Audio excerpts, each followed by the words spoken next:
Ang Efeso chapter 5 verse 22 to 23 ay nagtuturo sa mga asawang babae na magpasakop sa kanilang mga asawa tulad ng pagpapasakop ng simbahan kay Kristo.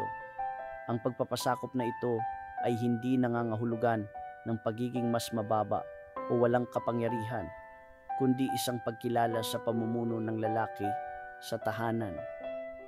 Una, pagpapasakop sa asawa, submission to the husband.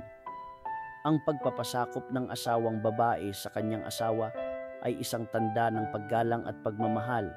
Ito ay isang pagkilala sa natural na pamumuno ng lalaki sa tahanan, tulad ng pagiging ulo ni Kristo sa simbahan. Ang pagpapasakop na ito ay hindi nangangahulugan ng pagiging alipin o pagkawala ng sariling kalayaan. Sa halip, ito ay isang pagpapakita ng pagmamahal at paggalang sa asawa. Pangalawa, pagmamahal at paggalang, love and respect. Ang pagpapasakop ay dapat na nagmumula sa pagmamahal at paggalang.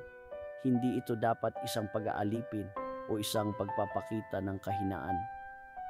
Ang asawa ay dapat na mahalin at igalang ang kanyang asawa. At ang asawa ay dapat na pahalagahan ang pagpapasakop ng kanyang asawa. Ang relasyon ng mag-asawa ay dapat na batay sa pagmamahal, paggalang, at pag-unawa. Thanks God, nawa nagustuhan nyo ang aking video. Sa ngayon lang po nakapanood ng aking video ay follow nyo po ako sa YouTube channel. Please subscribe sa @Brokris channel at follow sa aking reels sa Brokris Montad Raya at like, subscribe, share, and comment. Thanks for watching and listening.